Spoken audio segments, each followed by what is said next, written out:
नमस्कार। बधिरों के लिए खबरों के विशेष बुलेटिन में आपका स्वागत है। इस बुलेटिन में अब तक की ताजा और अहम खबरों के साथ मैं हूं सचिन और खबरों को पेश करेंगी रजनी।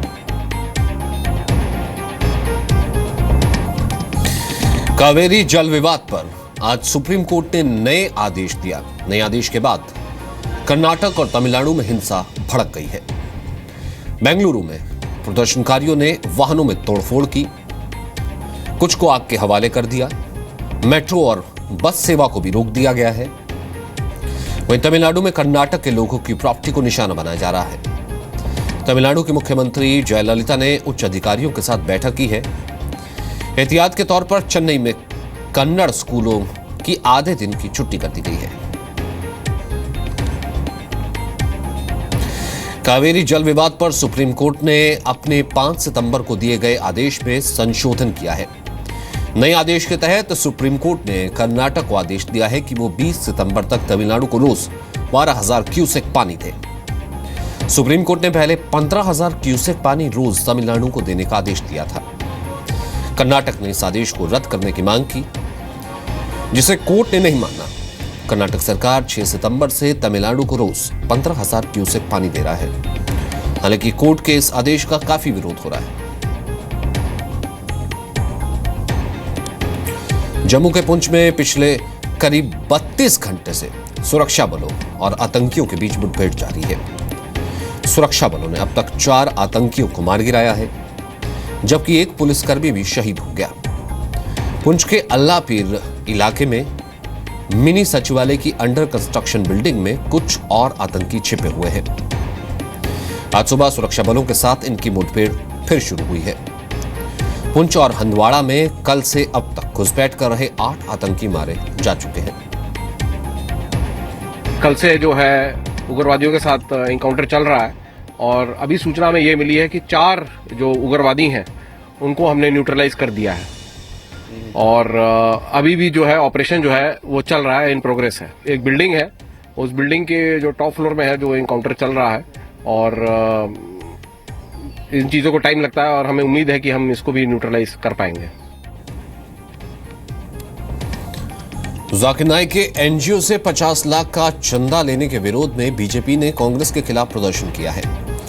दिल्ली में बीजेपी युवा मोर्चा के कार्यकर्ताओं ने राजीव गांधी फाउंडेशन के दफ्तर के बाहर कांग्रेस के खिलाफ नारेबाजी की। सोनिया और राहुल गांधी के विरोध में भी नारे लगाए। पुलिस को प्रदर्शनकारियों को शांत कराने के लिए मशक्कत करनी पड़ी। मामूली झड़प के बाद पुलिस ने कुछ कार्यकर्ताओं को हिरासत में ले लिया। अखिलेश यादव ने आज 1 घंटे के अंदर करप्शन के आरोप में घिरे 2 मंत्रियों को बर्खास्त कर दिया है। जिन मंत्रियों को हटाया गया है उनमें यूपी के खनन मंत्री गायत्री प्रजापति और पंचायती राज मंत्री राजकिशोर शामिल हैं। मुख्यमंत्री अखिलेश यादव ने चिट्ठी लिखकर राज्यपाल राम नाईक को इसकी जानकारी दी है। माना जा रहा है कि चुनाव से पहले सरकार की इमेज को बेहतर बनाने के लिए अखिलेश यादव ने यह अहम फैसला लिया है। गायत्री प्रजापति को एसपी अध्यक्ष मुलायम सिंह यादव का काफी करीबी माना जाता है। कैबिनेट ने जीएसटी काउंसिल बनाने को मंजूरी दे दी है। इस काउंसिल का मुख्य काम जीएसटी के तहत टैक्स की दरें और बैंड तय करना होगा। यह काउंसिल यह भी तय करे कि किस प्रोडक्ट और सर्विस पर टैक्स लगाना है, किस पर नहीं। पेट्रोलियम प्रोडक्ट पर कब से टैक्स लगाना है, कौन सा टैक्स लगाना है, सरचार्ज, सेस जीएसटी के दायरे में होंगे या नहीं होंगे। इसके अलावा मॉडल जीएसटी लॉ को मंजूरी देना, टैक्स लगाने के सिद्धांत और रूपरेखा तय करना, जीएसटी लगाने का थ्रेशहोल्ड तय करना भी इस काउंसिल की कार्यसीमा में शामिल है। काउंसिल की पहली बैठक 12 सितंबर को होगी। बिहार के बाहुबली नेता शहाबुद्दीन की जमानत के विरोध में आज बीजेपी नेताओं ने राज्यपाल से मुलाकात की। बीजेपी नेताओं के प्रतिनिधिमंडल ने पटना में राज्यपाल रामनाथ कोविंद से मिलकर मोहम्मद शहाबुद्दीन की जमानत का विरोध किया। 3 बेटों को खो चुके पीड़ित पक्ष का कहना है कि शहाबुद्दीन की रिहाई के बाद वो डर में जीने को मजबूर है। शहाबुद्दीन को 11 साल बाद शनिवार को जेल से रिहा कर दिया गया। उन्हें पटना हाईकोर्ट से जमानत मिली थी। शहाबुद्दीन सिवान के कारोबारी के 3 बेटों की हत्या के मामले में दोषी है। हमको तो डर लग रहा है। माहौल तो हम ये देख रहे हैं कि जो पहले का माहौल था वही माहौल फिर बनेगा। जो आज से 13 साल पहले था, 13 साल के अंदर जो है लोग डरा हुआ महसूस नहीं करते थे, फिर लोग डरा हुआ महसूस करने लगे हैं।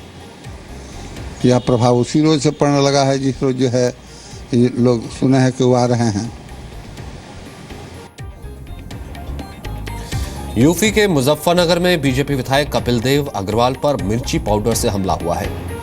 आज सुबह एक युवक उनके पास आया, बैठा और अचानक विधायक की आंखों में मिर्ची पाउडर डालकर फरार हो गया। मौके पर मौजूद सुरक्षा कर्मियों ने फायरिंग भी की, लेकिन तब तक वो युवक भाग चुका था। विधायक को प्राथमिक उपचार के बाद अस्पताल से छुट्टी दे दी गई है। जानकारों के मुताबिक हमलावर युवक पास के गांव पिन्ना का रहने वाला है और वो अक्सर विधायक के पास आता रहता था। बहरहाल पुलिस इस हमलावर युवक को गिरफ्तार करने में जुटी है। दाऊद इब्राहिम ठगी का शिकार हुआ है। दाऊद इब्राहिम से उसी के एक वफादार ने पूरे 40 करोड़ की ठगी की है। दाऊद अब उस शख्स की तलाश कर रहा है। इंटेलिजेंस की रिपोर्ट के मुताबिक दाऊद ने अपने वफादार खलीक को 45 करोड़ की रकम दिल्ली के एक सफेद पोश शख्स से वसूलने का जिम्मा दिया। इसमें से 40 करोड़ रुपए हवाला चैनल के जरिए दाऊद के पास भेजी जानी थी, लेकिन खलीक ने 40 करोड़ रुपए हवाला के जरिए दाऊद के पास भेजने का नाटक किया। साथ ही 5 करोड़ रुपए बतौर फीस के तौर पर खुद अपने पास रख लिए, यानी डॉन को पूरे 45 करोड़ रुपए का चूना लग गया। गरीब कल्याण योजना का मास्टर प्लान तैयार करने के लिए आज बीजेपी शासित राज्यों के 2 मुख्यमंत्री भोपाल पहुंचे। महाराष्ट्र के सीएम देवेंद्र फडणवीस, झारखंड के सीएम रघुवर दास आज सुबह भोपाल पहुंचे। एमपी के सीएम शिवराज सिंह चौहान ने एयरपोर्ट पर दोनों मुख्यमंत्रियों को रिसीव किया। शिवराज सिंह की अध्यक्षता में तीनों मुख्यमंत्रियों के बीच गरीब कल्याण योजना के मास्टर प्लान पर बातचीत हुई है। यूपी के शाहजहांपुर में एक रेप पीड़ित ने इंसाफ न मिलने पर मुख्यमंत्री से लेकर कई अधिकारियों को खून से चिट्ठियां लिखी हैं। रेप पीड़ित ने चिट्ठियों में पुलिस पर कार्रवाई न करने का आरोप लगाया है। महिला के मुताबिक पति के सामने एक रिश्तेदार ने उससे कई बार रेप किया। महिला का आरोप है कि पति के इशारे पर उसके साथ रेप किया गया। महिला के मुताबिक 2014 में पहली बार रेप किया गया था। जी न्यूज पर खबर दिखाए जाने के बाद पुलिस ने आरोपी पति और रिश्तेदारों के खिलाफ गैंगरेप का केस दर्ज किया है। दिल्ली में फिर रोड रेज की वारदात हुई है। मामूली बात पर एक डॉक्टर को उसकी पत्नी और बच्चों के सामने बुरे तरीके से पीटा गया। वारदात दिल्ली के मेहरौली की है। फोर्टिस अस्पताल के डॉक्टर प्रदीप चौहान पत्नी और 2 बच्चों के साथ जनकपुरी से संगम विहार घर जा रहे थे। मेहरौली में डॉक्टर प्रदीप की कार के आगे चल रही कार से मामूली टक्कर हो गई। इसके बाद कार से एक युवक ने उतरकर लोहे की रॉड से प्रदीप चौहान पर हमला कर दिया। पत्नी और बच्चे हाथ जोड़कर गिड़गिड़ाते रहे, लेकिन हमलावर ने किसी की सुनी नहीं और प्रदीप को पीटते पीटते अधमरा कर दिया। बाद में आसपास के लोगों ने हमलावर लड़के को पकड़ा और प्रदीप को अस्पताल में भर्ती कराया। एमपी के इंदौर में एक पिता ने अपनी बच्ची को होमवर्क न करने पर सिगरेट से जला दिया। वारदात एमआईजी क्षेत्र के देवनगर की है। आरोप है कि युवक अपने 5 साल की बच्ची को होमवर्क न करने और सवालों का जवाब न दे पाने पर बेरहमी से पीटता था और उसे सिगरेट से जलाता था। बच्ची की मां भी पिता का साथ देती थी। मामला तब सामने आया जब पड़ोस में रहने वाले एक 12 साल के बच्चे ने मासूम की रोने की चीख सुनी। सुनकर चाइल्ड लाइन संस्था को जानकारी दी। पुलिस ने आरोपी पिता को गिरफ्तार कर लिया है। छत्तीसगढ़ के अंबिकापुर में 4 युवकों ने नाबालिग की बेरहमी से पिटाई कर दी। युवक के सिर के बाल और भौहें काट लिए, पीठ और सीने पर चोर लिखकर पूरे इलाके में घुमाया। पूरा मामला अंबिकापुर के दर्रीपारा इलाके का है। 4 दबंग युवकों ने 16 वर्षीय युवक पर चोरी का आरोप लगाकर पीटा। आसपास के लोगों ने पीड़ित युवक को दबंगों से बचाया और अस्पताल पहुंचाया। पुलिस ने पीड़ित बयान पर चारों युवकों के खिलाफ मामला दर्ज कर लिया है।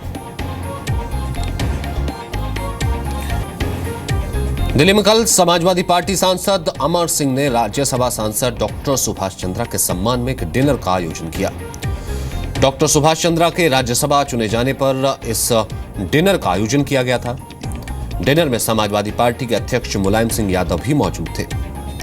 इसके अलावा राजनीतिक, पत्रकारिता और फिल्म जगत के कई दिग्गज इस मौके पर मौजूद थे।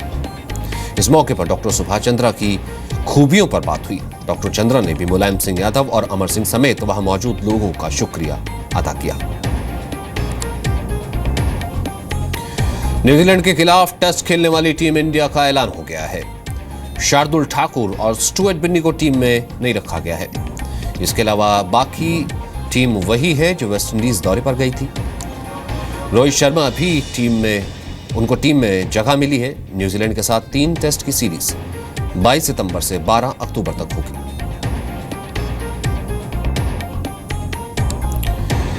बजरों के लिए समाचार के इस बुलेटिन में आज के लिए बस इतना ही। कल दोपहर 3:30 बजे हम फिर हाजिर होंगे दिन भर की बड़ी और नई खबरों के साथ। नमस्कार।